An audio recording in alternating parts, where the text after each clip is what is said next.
কেন মানুষ গুনাহ করে? শয়তান তো নাই, মিথ্যা তো শয়তানে বলায়, এরপরেও মানুষ কেন মিথ্যা বলে? সুদ তো নাই, সুদ তো শয়তানে খাওয়ায়, রমজানে শয়তান বেঁধে রাখার পরেও মানুষ কেন সুদ খায়? একজনের ক্ষতি আরেকজনে তো শয়তানে করায়, রমজানে শয়তান বেঁধে রাখার পরেও কেন মানুষ একজন আরেকজনের ক্ষতি করে? একজনের গীবত তো আরেকজনকে দিয়া শয়তানে করায়, রমজানে শয়তান বেঁধে রাখার পরেও কেন মানুষ একজন আরেকজনের গীবত করে? শুধু খালি তাই নয়, সাধারণ মানুষের গীবত সাধারণ মানুষে তো বলবে এটা সাধারণ বিষয়, আলেম উলামাদেরকে পর্যন্ত ছাড় দেয় না। আলেম উলামাদের গীবত পর্যন্ত আজকাল মানুষে করা শুরু করে দেয়। মেরে মুহতারাম দোস্ত, আমি এটা দৃষ্টান্ত এবং উদাহরণ দিব, যারা রমজান মাস আসলেও গুনাহ করে, তারা কেন গুনাহ করে, তাদেরকে গুনাহ কে করায়, এটা আপনারাই আন্দাজ করতে পারবেন। আমি একটা মেসাল দিলে, আমার এক দুইটা মেসাল এক্সাম্পলের মাধ্যমে আপনারা সহজেই নিজেরাই বুঝতে পারবেন যে শয়তান বেঁধে রাখার পরেও মানুষ কেন গুনাহ করে, শয়তানকে আটকে রাখার পরেও এই গুনাহের কাজ মানুষকে দিয়া কে করায়। মেরে মুহতারাম ওয়া বারাকাতুহু, আলহামদুলিল্লাহ আলহামদুলিল্লাহ নাহমাদুহু ওয়া নাস্তাঈনুহু ওয়া নাস্তাগফিরুহু ওয়া নু'মিনু বিহি ওয়া নাতাওয়াক্কালু আলাইহি ওয়া নাউযু বিল্লাহি মিন শুরুরি আনফুসিনা ওয়া মিন সাইয়্যাতি আ'মালিনা। من يهد الله فلا مضل له ومن يضلله فلا هادي له ونشهد أن سيدنا وحبيبنا وحبيب رسولنا وقضيبنا ومولانا محمدا عبده ورسوله أرسله بالحق بشيرا ونذيرا وداعيا إلى الله بإذنه وسراجا وقمرا منيرا. الحمد لله وكفى وسلام على عباده الذين اصطفى. أما بعد فأعوذ بالله من الشيطان الرجيم. بسم الله الرحمن الرحيم. وتزودوا فإن خير الزاد التقوى واتقون يا أولي الألباب. وقال تعالى إنما يخشى الله من عباده العلماء. وقال تعالى يا أيها الذين آمنوا اتقوا الله حق تقاته ولا تموتن إلا وأنتم مسلمون. صدق الله المولانا العظيم. عن أبي هريرة رضي الله تعالى عنه قال قال رسول الله صلى الله عليه وسلم اكثروا ذكرها من لذات الموت رواه المشكات وقال تعالى في شان حبيبه إن الله وملائكته يصلون على النبي يا أيها الذين آمنوا صلوا عليه وسلموا تسليما সবাই দরুদ ইব্রাহিম পাঠ করি اللهم صل على محمد وعلى آل محمد كما صليت على إبراهيم وعلى آل إبراهيم إنك حميد مجيد اللهم بارك على محمد وعلى آل محمد كما باركت على إبراهيم وعلى آل إبراهيم إنك حميد مجيد सारे दुनिया हो मुखालिफ कुछ नहीं नुकसान है सारे दुनिया हो मुखालिफ कुछ नहीं नुकसान है रम नहीं है कर नहीं है रब नहीं है कर नहीं है जब खुदा रहमान है बलगल औला बिकमालिही कशफत दुजा बिजमालिही हसनत जमीउ खिसालिही सल्लु अलैहि व आलिहि सल्लिमू या कौम बाल सल्लु अला सदरिल अमीन मुस्तफा मा जाआ इल्ला रहमताल लिल आलामीन এই এনে বসা এনে বেলান দিছস কে এনে যদি কথা বলবি এই আরামে বজালান দেব ভাই তারা মরে না আলহামদুলিল্লাহ আলহামদুলিল্লাহ আল্লাহ জাল্লা শানুহু আল্লাহ সুবহানাহু তাআলা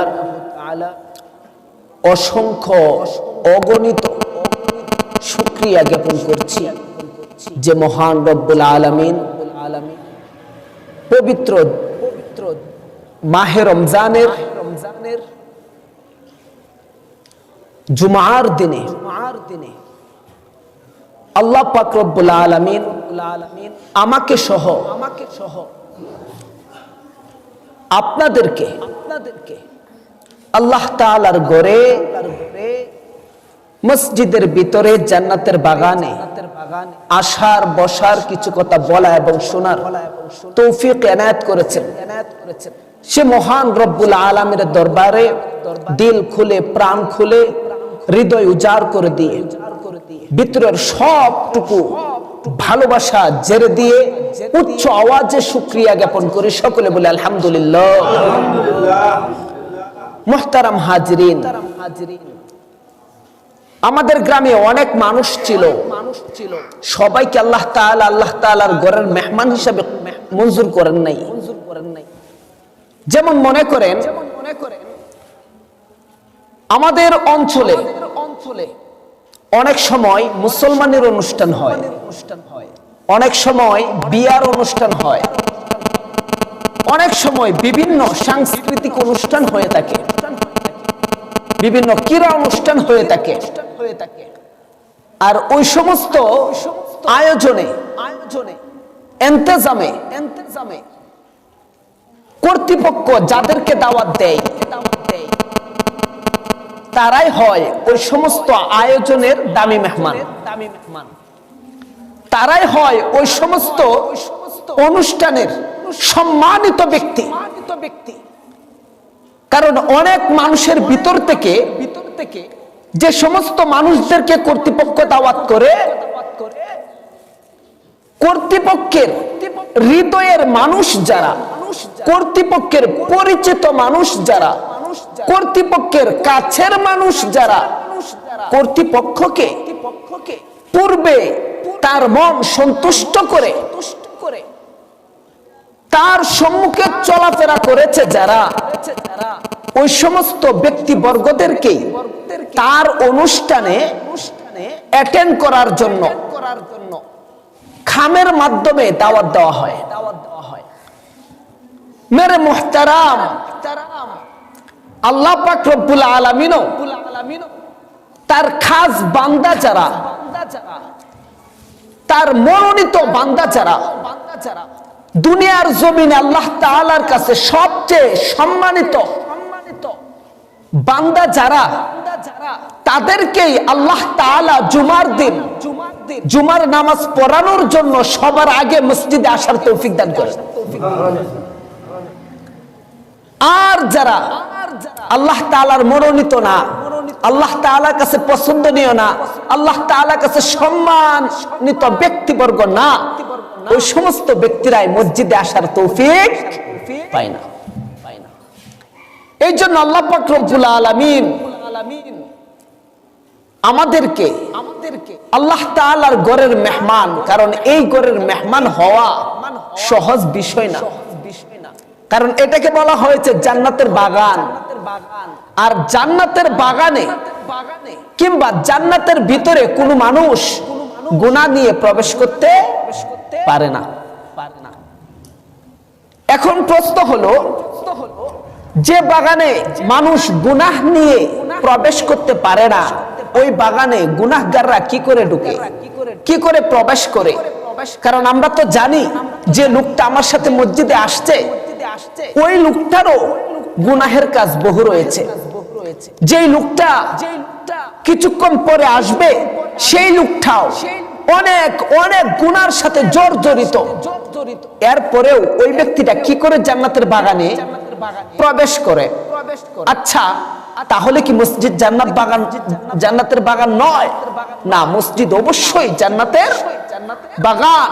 কিন্তু যে গুনাহগার খাটি দিলে আল্লাহ তাআলাকে সন্তুষ্ট করার জন্য, আল্লাহ তাআলাকে রাজি ও খুশি করার জন্য মসজিদের ভিতরে প্রবেশ করে, আল্লাহ পাক রব্বুল আলামিন ওই সমস্ত বান্দাদের জন্য আসমান থেকে এক শ্রেণীর ফেরেশতা জমিনে নিয়োগ করেন, এবং ওই ফেরেশতাদেরকে আল্লাহ তাআলা বলে দেয়, ও আমার ফেরেশতা, আমার এই বান্দা গুনাহ করেছে, চোখের গুনাহ করেছে, হাতের গুনাহ করেছে, পায়ের গুনাহ করেছে, জবানের গুনাহ করেছে, আমার এই বান্দা গুনাহ নিয়ে আমার ঘর মসজিদের ভিতরে ঢুকবে, এটা আমি কখনোই বরদাস্ত করতে পারবো না। আমার মসজিদ হলো জান্নাতের বাগান, দুনিয়ার জান্নাত, আর এই জান্নাতের ভিতরে ঢুকবে, গুনাহ নিয়ে ঢুকবে, এটা হতে পারে না। যাও, আমার এই গুনাহগার বান্দার জীবনের সমস্ত গুনাহ নিয়ে মসজিদের বাইরে দাঁড়িয়ে থাকে, আর আমার বান্দাকে গুনাহ মুক্ত করে মসজিদে ঢুকায় দাও। মেরে মুহতারাম, এখানেই বুঝার বিষয়, একটু খেয়াল করে শুনতে হবে।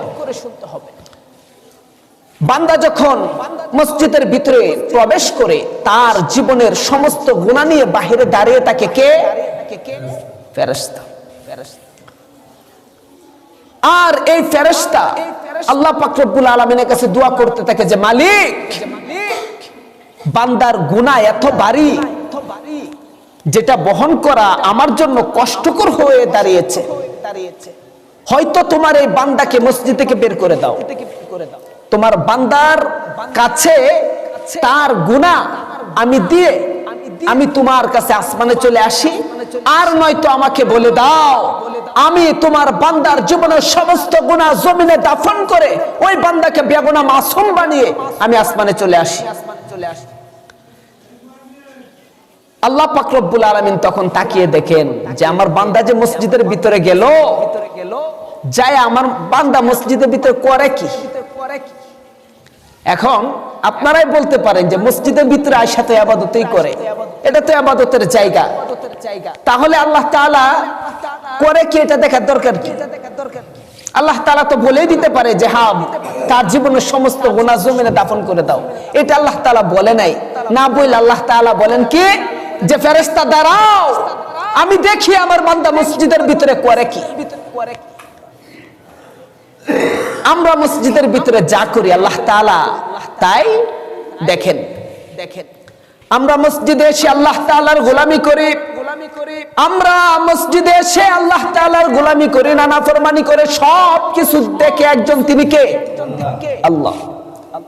আল্লাহ তাআলা তাকিয়ে দেখেন যে আমরা মসজিদের ভিতরে আয়েশা সেজদায় ব্যস্ত, রুকুতে ব্যস্ত, তাসবিতে ব্যস্ত, নাকি কোরআন তেলাওয়াতে ব্যস্ত, নাকি দুনিয়াবি কথায় ব্যস্ত।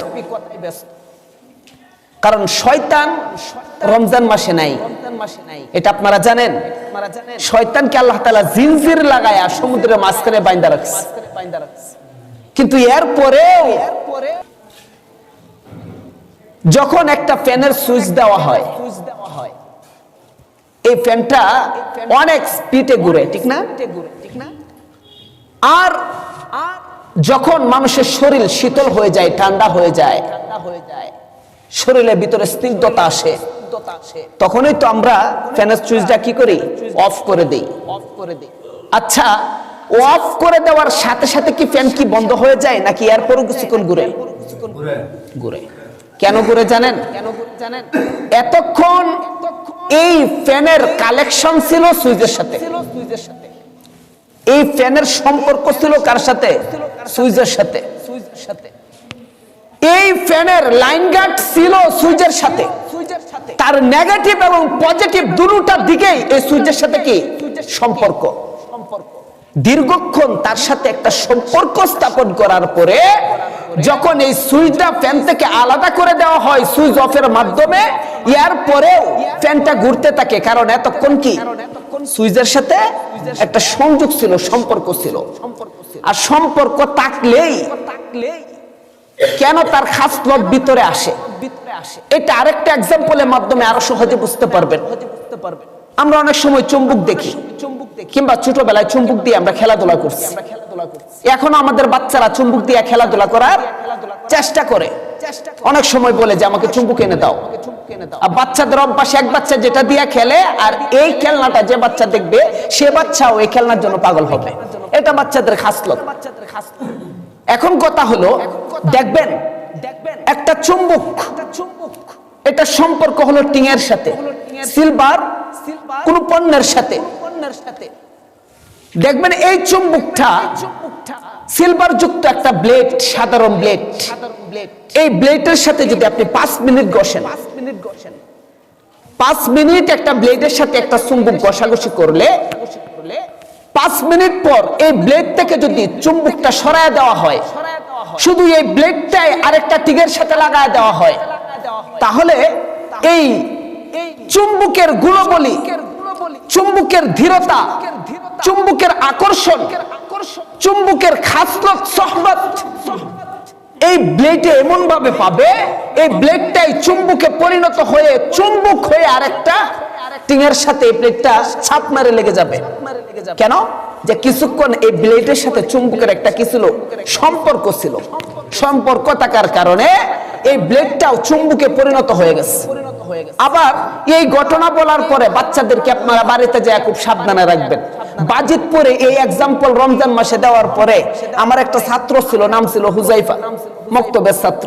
হ্যাঁ, বাড়িতে যায়া ব্লেড এবং চুম্বক এমন ভাবে বসছে, বসতে বসতে দুটো হাত একদম খাইটা ফলাফলা করে লাগছে। গার্ডিয়ান আয়সা বলে, হুজুর কি বয়ান করলেন? বয়ানকে বাস্তবে পরিণত করতে যায় আপনার ছাত্র বেলেটা চুম্বক একসাথে বসতে বসতে হাত কেটে লেছে। এই জন্য বাচ্চাদেরকে সাবধানে রাখবেন। এত গবেষণা করার কোনো প্রয়োজন নাই। এখন কথা হলো, এই যে রমজান মাস অতিবাহিত হয়ে রমজান মাসে শয়তানকে বেঁধে রাখার পরেও মানুষ গুনাহ করে কেন?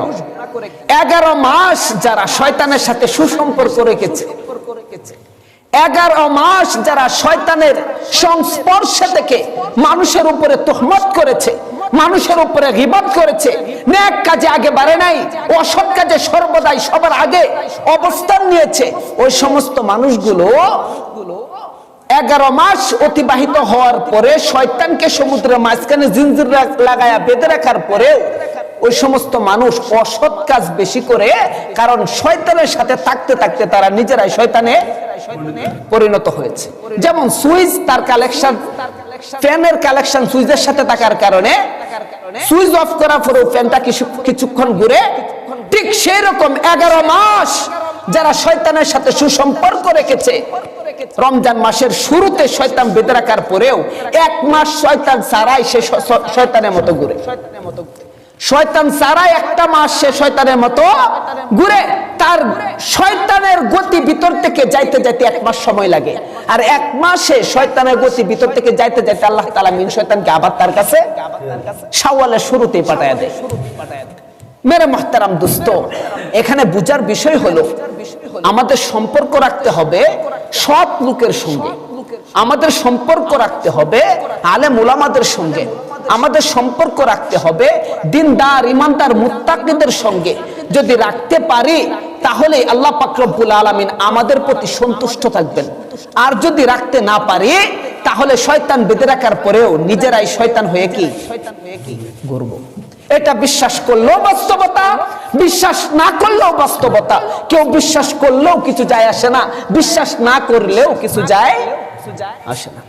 আসুন এবার দেখি আল্লাহ তাআলা আসমান থেকে তাকায় দেখেন যে আমার বান্দা মসজিদের ভিতরে কি করে।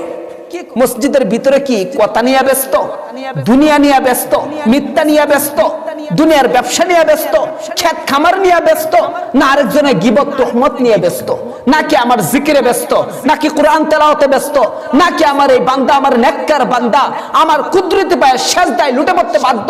আল্লাহ তাআলা এগুলাই দেখেন। কারণ একটা মানুষ যখন মসজিদের ভিতরে আসে ইবাদত করার জন্য, আয়েশা যখন সে মসজিদে আয়েশা প্রথম কথা বলে, আচ্ছা আমরা যে এখানে বসে আছি আমাদেরকে বেষ্টন করে আছে আল্লাহ তাআলার সৈনিকেরা, সেই সৈনিকের নাম কি? ফেরেশতা। সবাই জানেন সেই সৈনিকের নাম কি? জবান খুলে বলেন। ফেরেশতা। তো ফেরেশতারা কিন্তু আমাদেরকে মাঝে মাঝে ধমক দেয়, আর আমাদেরকে আহলান সাহলানও জানায়। এগুলা কি আপনারা কখনো শুনছেন? কেউ শুনছেন? ফেরেশতাদের ভাষা কি? কে বলতে পারবেন? আরবি ভাষা। কি ভাষা? আরবি ভাষা। আফসোসের বিষয় কি জানেন? সারাদিন রোজা তাইকা দোকানে বসে কথা বলতে জবান বন্ধ থাকে না, রাস্তাঘাটে জবান বন্ধ থাকে না। আর একবার সুবহানাল্লাহ যদি কারো কবুল হয়ে যায় তার জন্য জান্নাতের ভিতরে একটি সারা রোপণ করা হয়। কিন্তু এই ক্ষেত্রে জবান খুলে না। মসজিদে আয়েশা যদি একবার সুবহানাল্লাহ উচ্চ আওয়াজে বলে, আলহামদুলিল্লাহ উচ্চ আওয়াজে বলে, আল্লাহ তাআলা যে কত খুশি হয় এটার বর্ণনা যদি আমি দেই 1 ঘন্টা লাগবে শুধু খালি এটার বিশ্লেষণ করে শেষ করতে। এরপরও সংকেতে আমি বলছি, বান্দা যখন মসজিদের ভিতরে আয়েশা একবার সুবহানাল্লাহ বলে, কি বলে? সুবহানাল্লাহ বলে। সুবহানাল্লাহ অর্থ কি জানেন? আল্লাহ তোমার কোনো দোষ নেই, তোমার কোনো ত্রুটি নাই, আল্লাহ তুমি স্পট মুক্ত, তোমার কোনো স্পট নেই। বান্দা যখন মসজিদের ভিতরে আয়েশা একবার বলে সুবহানাল্লাহ, আল্লাহ তোমার কোনো দোষ নাই, তুমি স্পট মুক্ত, আল্লাহ তাআলা এত খুশি হন। আল্লাহ পাক রব্বুল আলামিন আসমানের সমস্ত ফেরেশতাদেরকে ডাইকা একত্রিত করে বলে, ও আমার ফেরেশতারা শুনো, দুনিয়ার জমিনে কিশোরগঞ্জ জেলার ভিতরে, হোসেনপুর থানার ভিতরে, পুন্দি ইউনিয়নের ভিতরে, সাওয়ালিয়া গ্রামের ভিতরে নতুন এক মসজিদ বাইতুল আতিক মসজিদের ভিতরে বসে আমার কিছু বান্দা আমাকে দুষ্মুক্ত বলতেছে, আমাকে ত্রুটি মুক্ত বলতেছে। আমি আল্লাহ নাকি স্পট মুক্ত, আমি আল্লাহর কোনো স্পট নাই, সে তো আমাকে কখনো দেখে নাই, আমাকে কোনোদিন স্বপ্নের যুগে অনুধাবন করতে পারে নাই। এরপরেও আমি আল্লাহ তাআলাকে স্পট মুক্ত বলে মসজিদের ভিতরে অনেক মানুষের সম্মুখে সে সাক্ষ্য দিচ্ছে, আমি আল্লাহ তার প্রতি এত খুশি হলাম। যাও ফেরেশতারা, যায়া তার 2 কাঁধের ফেরেশতাদেরকে জানিয়ে দাও আমি আল্লাহ তাকে গুনাহ মুক্ত করে দিলাম। যখন আমরা বলি আলহামদুলিল্লাহ, আল্লাহ তোমার প্রশংসা করতেছি, আমি সুখে থাকলেও তোমার প্রশংসা আমি দুঃখে থাকলেও তোমার প্রশংসা, মুখে হাসি থাকলেও তোমার প্রশংসা, মুখে হাসি না থাকলেও তোমার প্রশংসা। আল্লাহ, আমি সম্পদশালী হলেও শুকরিয়া তোমার, আমি গরিব হলেও শুকরিয়া তোমার। তুমি হয়তো কাউকে সম্পদশালী দিয়া সম্মানিত করেছ, আর আমাকে হয়তো গরিব বানায়া তুমি আমাকে সম্মানিত করেছ। তুমি যদি কারো সম্মান দাও, তাহলে ধনাঢ্য এবং বড় চাকরি, বড় ব্যবসা, বড় ব্যক্তিত্ব দিয়ে, বড় বিজনেস দিয়ে কাউকে সম্মানিত করার কোনো প্রয়োজন তোমার নাই। আর যদি তুমি কাউকে সম্মান দাও, তাহলে সে একেবারে গরিব থাকা অবস্থাতেও তাকে তুমি সকলের সম্মুখে সম্মানিত করে দিতে পারো। সুতরাং সব জায়গাতে আল্লাহ তোমার শুকরিয়া। ওই সময় আল্লাহ পাক রব্বুল আলামিন আসমানে ফেরেশতাদেরকে ডাইকা বলে যে, ও ফেরেশতা, দেখছো আমি আল্লাহর শুকরিয়া জ্ঞাপন করতেছে, আমি আল্লাহর প্রশংসা করতেছে। ও ফেরেশতা, তোমরা সাক্ষী থাকো, যারা এই মুহূর্তে আমি আল্লাহর প্রশংসা করলো আলহামদুলিল্লাহ, আমি আল্লাহ তোমাদের সম্মুখে ওই সমস্ত বান্দাদের প্রশংসা করতেছি। আর এই প্রশংসা ততদিন পর্যন্ত চলবে যতদিন না পর্যন্ত আমার এই বান্দা জান্নাতের ভিতরে পা নাড়াবে। যখন আমরা বলি আল্লাহু আকবার, আল্লাহ তুমি সবচেয়ে বড়, আল্লাহর বড়ত্বের সাক্ষী দেয় আল্লাহু আকবার কাবীরা। আল্লাহ পাক রব্বুল আলামিন আসমানে ফেরেশতাদেরকে ডেকে বলে, ও ফেরেশতা, তোমরা সাক্ষী থাকো, আমি আল্লাহকে না দেখে যারা আমি আল্লাহকে বড় হিসাবে স্বীকৃতি দিল, আমি আল্লাহ আমার ওই বান্দা এবং বান্দীদের মাকামকে দুনিয়ার জমিনে সবার উপরে আমি স্বীকৃতি দিয়ে দিলাম। এই জন্য যখন এই সময় আসে আলহামদুলিল্লাহ বলার সাথে সাথে উচ্চ আওয়াজে বলতে পারবো তো আলহামদুলিল্লাহ, যখন এই সময় আসে সুবহানাল্লাহ বলার উচ্চ আওয়াজে বলতে পারবো তো সুবহানাল্লাহ, যখন এই সময় আসে আল্লাহু আকবার বলার উচ্চ আওয়াজে বলতে পারবো তো আল্লাহু আকবার। আল্লাহ তাআলা আমাদের সবাইকে কবুল মঞ্জুর করুন, সকলে বলে আমিন। যে কথাটা আমি শুরু করতে চেয়েছিলাম সেই কথাটা আমি শেষ করার চেষ্টা করতেছি। আল্লাহ তাআলা তাকিয়ে দেখেন বান্দা মসজিদের ভিতরে এসে কি বলে, কি করে। আমরা তো মসজিদের ভিতরে আসি, কতক্ষণ বসি, আর যতক্ষণ বসি ততক্ষণের ভিতরে আল্লাহ তাআলার ইবাদত কতক্ষণ করি আর দুনিয়ার গপ কতক্ষণ করি, এটা আর নতুন করে আমার বলতে হবে না। এটা আপনারা নিজের দিকে তাকাইলে নিজেরা বুঝতে পারবেন। আলহামদুলিল্লাহ, শুকরিয়া, আমার মুসল্লিরা অনেক ভালো। বেশিরভাগ মানুষ মসজিদের ভিতরে আইসা দুনিয়াবি কথায় কয়, এটা শুকরিয়া আদায় করতে হয়, কারণ যেদিকে লোক বেশি এদিকে তো শুকরিয়া আদায় করা লাগে নাকি। আচ্ছা, যাই হোক, আল্লাহ তাআলা আমাদের সবাইকে কবুল করুক, সকলে বলে আমিন। তো কথা হলো আল্লাহ তাআলা মসজিদের ভিতরে দেখেন আমার বান্দারা কি বলে, কি করে। আর আমরা যখন মসজিদের ভিতরে আসা সর্বপ্রথম দুনিয়াবি কথা বলি, একটা কথাই বলছি, বেশি কথা বলি নাই। সর্বপ্রথম যখন দুনিয়াবি কথা মসজিদের ভিতরে আসা বলি, ফেরেশতারা আমাদেরকে যে ফেরেশতা বেষ্টন করে রাখছে, সে ফেরেশতারা কি বলে জানেন? সে ফেরেশতারা বলে উসকুত ইয়া ওয়ালি আল্লাহ, হে আল্লাহর ওলি চুপ থাকো। প্রথম যখন আয়েশা মসজিদে কথা বলি তখন ফেরেশতারা বলে উসকুত ইয়া ওয়ালি আল্লাহ, হে আল্লাহর ওলি চুপ থাকো। আর কেন প্রথমবার আল্লাহর ওলি বলে সেটা জানেন? কারণ আমি যখন মসজিদের ভিতরে আয়েশা প্রথম প্রবেশ করছি, আপনি যখন আয়েশা মসজিদের ভিতরে শুরু লগ্নে প্রবেশ করছেন, তখন আপনাকে বেগুনা বানায়া মসজিদে পাঠাইছে কার মাধ্যমে? একজন ফেরেশতার মাধ্যমে। আপনার গুনাহ কিন্তু আপনার ভিতরে আর নাই, আপনার গুনাহ নিয়ে যারা আছেন বাহিরে ফেরেশতা, কারণ আপনি তো গুনাহ মুক্ত। এই জন্য অন্য ফেরেশতারা আপনাকে ওলি বলে সম্বোধন করে। উসকুতিয়া ওলি আল্লাহ, হে আল্লাহর ওলি চুপ করো। মসজিদ দুনিয়াবি কথা বলার জায়গা নয়। দ্বিতীয়বার আবার যখন আমরা মসজিদের ভিতরে দ্বিতীয় লগ্নে আবার কথা বলা শুরু করি, তখন ফেরেশতারা বলে উসকুতিয়া বাগিজাল্লাহ, হে আল্লাহর দুশমন চুপ কর। সর্বপ্রথম কি বলে? উসকুতিয়া লা ওলি আল্লাহ, হে আল্লাহর ওলি বলে সম্বোধন করে। দ্বিতীয়বার যখন এই আল্লাহর ওলি আবার দুনিয়াবি কথা কয়, তখন ফেরেশতারা বলে উসকুতিয়া বাগিজাল্লাহ, হে আল্লাহর দুশমন চুপ কর, চুপ কর, চুপ কর। আচ্ছা বলেন তো, মসজিদের ভিতরে আসেন কি আল্লাহর দুশমন হওয়ার জন্য না আল্লাহর ওলি হওয়ার জন্য? তাহলে আজ থেকে মসজিদের ভিতরে এসে কোন দুনিয়াবি কথা বলবো আমরা ইনশাআল্লাহ। তো তৃতীয়বার আবার যখন বান্দা মসজিদের ভিতরে বসে দুনিয়াবি কথা বলা শুরু করে, তখন ফেরেশতারা বলে উসকুতিয়া লানাতুল্লাহ, সবাই বলি নাউজুবিল্লাহ। হে আল্লাহর দুশমন, তোর উপরে আল্লাহ তাআলা লানত, যে লানত শয়তানকে আল্লাহ তাআলা দিয়েছিল, বের হয়ে যা মসজিদ থেকে। আচ্ছা বলেন তো, দুনিয়াবি কথা বারবার মসজিদের ভিতরে বলার কারণে যদি কোনো ইমাম সাহেব এই কথা বলতো যে আপনি মসজিদ থেকে বেরিয়ে যান, এটা তো অনেক দূরের কথা। যদি এভাবে বলতো যে এই মিয়া চুপ করেন, মসজিদ দুনিয়াবি কথা বলার জায়গা নয়, চুপ করেন, আর একটা কথাও বলতে পারবেন না, এই লোকের আর বলতে এক সেকেন্ড দেরি হইতো না যে মিয়া আমি বেতন দেই, আমি খাওয়াই, আমি ব্যাখ্যা করি, আর তুমি না করার কেডায়, আমি যেভাবে কই এভাবে তুমি ইমামতি করবা, তুমি যেভাবে বলো সেভাবে আমি মুসল্লি মসজিদে চলতে পারবো না। কিন্তু ফেরেশতারা কি বলে, এই কথাটা যদি এখন শোনা না যায়, কয় বড় গেলে এরপরে স্যান্ডেল দিয়া দিবনি, উসকুতিয়া লানাতুল্লাহ, হে আল্লাহর দুশমন, তোর উপরে আল্লাহ তাআলা লানত। কোন লানত? সাধারণ কোন লানত নয়, ওই লানত তোর উপরে পড়ুক যে লানত আল্লাহ তাআলা আদমকে সিজদা না করার কারণে শয়তানকে দান করেছিল। তাহলে আপনার মর্যাদা, আপনার মান, আপনার ইজ্জত, আপনার আজমত কোন জায়গায় যায় দাঁড়িয়েছে, এটা কি একবার ভেবে দেখেছেন? মসজিদের ভিতরে কি কয়েক ঘন্টার জন্য আসেন? মসজিদের ভিতরে কি আধা ঘন্টাও তো মনে হয় না আমরা এসে অবস্থান করি। এই আধা ঘন্টা, 20 মিনিট, 10 মিনিট, 12 মিনিট, 15 মিনিট, এতটুকু সময় যদি দুনিয়া মুক্ত হয়ে মসজিদের ভিতরে বসতে না পারি, তাহলে কোন জায়গায় গেলে দুনিয়া মুক্ত হবেন? কবরে যাওয়ার পরেও দুনিয়া যুক্ত হয়ে কবরে থাকবেন।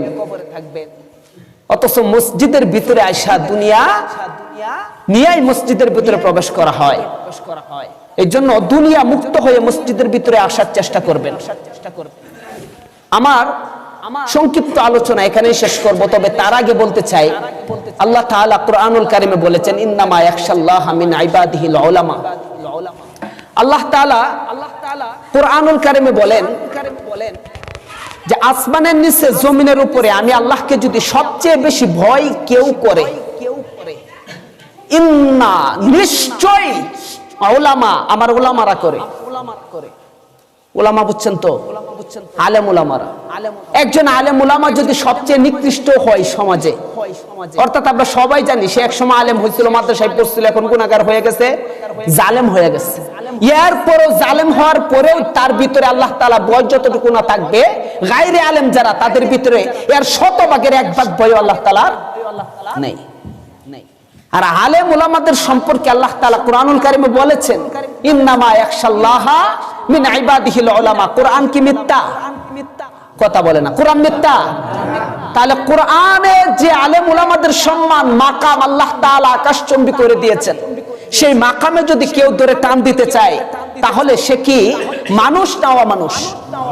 সে কি মুসলমান না কাফের? সুতরাং অনেক হাদিস আছে, বহু হাদিস আছে, যারা আলেম উলামাদের গীবত করবে, আলেম উলামাদের সাথে বেয়াদবি করবে, তাদের ভিতরে মুসলমানিয়াত থাকে না, মুসলমানিয়াত থাকে না। এজন্য আলেমদেরকে আমরা যেভাবে মসজিদের ভিতরে প্রবেশ করাই সম্মানের সাথে, কোন আলেমকে যদি মসজিদ থেকে বের করতে হয়, এরপরও সম্মানের সাথে বের করতে হবে।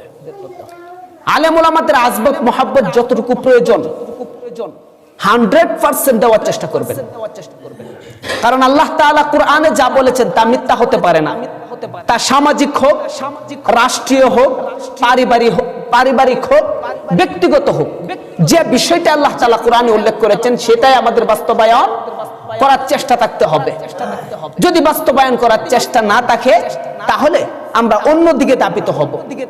সুতরাং একজন আলেমকে কোনোভাবেই বেইজ্জতি করা যাবে না, একজন হাফেজকে কোনোভাবেই বেইজ্জতি করা যাবে না। যে লোকটার পিছনে আমরা এতদিন ইক্তেদা করেছি, সেই লোকটাকে আজকে সেই লোকটার পিছনে ইক্তেদা না করতে পারি, কিন্তু তাকে আমরা কখনো বেইজ্জতি করতে পারবো না। কারণ একটা ইমামের পিছনে যতদিন ইক্তেদা করি, ততদিন যে আমলগুলো আমরা করেছি, এই আমলের সুতার দায়ভার আল্লাহ পাক রব্বুল আলামিন এই ইমামের হাতেই দান করবেন। ইয়াউমা নাদউ কুল্লু উনাসিম বিইমামিহিম।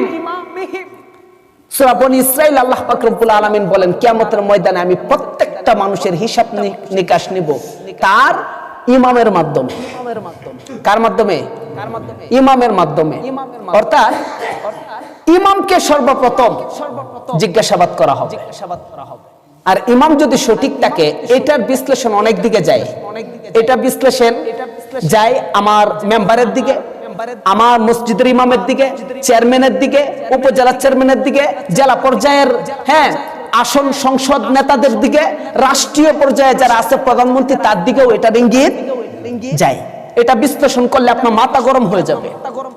আর কোন ইমাম যদি এটার পুরোপুরি বিশ্লেষণ কোরআনে যা আছে তাই মসজিদে মিম্বারে বসে করে, তাহলে দলীয় ব্যক্তি যারা তারা কোনোদিন এই ইমামের পিছনে নামাজ পড়তো, কোনোদিন এই ইমামের পিছনে এই ইমামের দরকার নাই, আজকে বিদায় করো।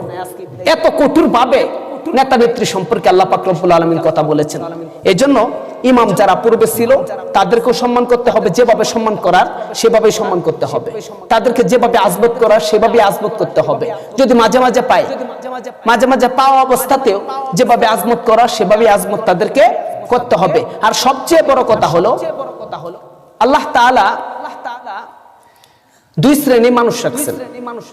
এক শ্রেণীর মানুষ হলো প্রাপ্ত বয়স্ক। আমার সময় কিন্তু অনেক বেশি হয়ে যাচ্ছে, এরপরও কথাগুলো বলা অত্যন্ত জরুরি, আমি বলার চেষ্টা করতেছি। কারণ জুম্মা ছাড়া তো অন্য কোনো দিন বললে আপনারা কেউ শুনবেন না, সবাই শুনতেও পারবে না। আজকে তো একটা সুযোগ, ঠিক না? এই সুযোগে কথাগুলো বলতেই হবে। আচ্ছা, হ্যাঁ, কোনো ঠিক না, কিন্তু এরপরও বলতে হয়। একটা ইমাম পারে, এই ইমামের এখতিয়ার আছে। এখন শুনেন, কথা হলো আল্লাহ পাক রব্বুল আলামিন আমাদের নবী মুহাম্মদ রাসূলুল্লাহ সাল্লাল্লাহু আলাইহি ওয়াসাল্লামকে নবুয়ত দিয়েছেন কত বছর বয়সে? 40 বছর। রাসূল যখন বয়স 10, রাসূলের বয়স যখন 5 বছর, তখনও কিন্তু তার বন্ধু বান্ধব মিলা তাকে নাটকে নিয়ে যেতে চাইছে, কিন্তু তখনও সে নাটকে যায় নাই। অনেক গান বাজনাতে নিয়ে যেতে চাইছে, মূর্তি পূজা করাতে চাচ্ছে একদম শৈশবকালে। রাসূল কোনোদিন মূর্তি পূজা করে নাই, কারণ 40 জন মানুষের যে মেধা তার চেয়েও অনেক বেশি মেধা দিয়ে আল্লাহ তাআলা একজন নবীকে দুনিয়ার জমিনে প্রেরণ করেন। 40 জন মানুষের যে শক্তি, পালোয়ান 40 জন ব্যক্তির যে শক্তি, সেই শক্তি একজন নবীকে দিয়ে আল্লাহ তাআলা দুনিয়ায় প্রেরণ করেন। কিন্তু এরপর আল্লাহ তাআলা নবীকে নবুয়ত দেন নাই 10 বছর বয়সে, নবুয়ত দেন নাই 20 বছর বয়সে, নবুয়ত দেন নাই 35 বছর বয়সে, নবুয়ত দিলেন 40 বছর বয়সে। কেন? কারণ শিক্ষা এক জিনিস, বয়স আরেক জিনিস। মানুষের বয়স যখন ছোট থাকে তখন তার লেখাপড়া করার মন মানসিকতা, মেধা বেশি থাকে, কিন্তু দুই কথা মানুষকে বুঝায়া বলার মেধা কম থাকে। আর মানুষের যখন বয়স বাড়ে তখন পড়ালেখা করার মেধা কমে যায়। আর মানুষের সামনে কেমনে সাজায়া দুইটা কথা বলতে হবে, সেই মেধা মানুষের বেড়ে যায়। এই জন্য আল্লাহ পাক রব্বুল আলামিন রাসূলকে দিতে পারতেন অনেক ছোট অবস্থাতেই কি নবুয়ত, কিন্তু দেন নাই। 40 বছর বয়সে কেন দিলেন? অর্থাৎ বয়সের একটা তারতম্য আছে বিদায়। এই জন্য অনেক ইমাম থাকে যে বয়সে অনেক ছোট, লেখাপড়া করে ছাত্র মানুষ, তারা কিন্তু একসময় ছাত্র থাকবে না। তারা এখন যেমন ছাত্র, ভবিষ্যতে হাফেজ আলেম হিসাবে ভালো একটা মাদ্রাসার মুহতামিম হবে, ভালো একটা মসজিদের খতিব হবে। এর জন্য তাদেরকে কখনো অবহেলা পাত্র হিসাবে দেখা যাবে না। তাদেরকে যতটুকু সম্ভব তাদেরকে বুঝিয়ে, তাদেরকে সুদিক নির্দেশনা দিয়ে সামনের দিকে পরিচালনা করার চেষ্টা করব। আমার আপনার যতটুকু মেধা আছে ততটুকু মেধা অনুযায়ী। আল্লাহ পাক রব্বুল আলামিন, আমি কি বলতে চাচ্ছি আমার কথা হয়তো আপনারা বুঝতে পারছেন। আপনাদের প্রাক্তন ইমাম যদিও ছাত্র মানুষ, সে এখানে উপস্থিত আছে, হ্যাঁ, তার সাথে আপনারা নামাজের পরে যেভাবে তার আজমত হয় সেভাবে আপনারা কথা বলে নেবেন। উনি যেহেতু আমাকে নলেজ দিছে এই বিষয়ে কিছু বলার জন্য, এই জন্য আমি দায়িত্ববোধ থেকে কথাগুলো বললাম। আল্লাহ তাআলা আমাদের সবাইকে সঠিক পথে নিজের জীবনকে পরিচালনা করার তৌফিক দান করুক।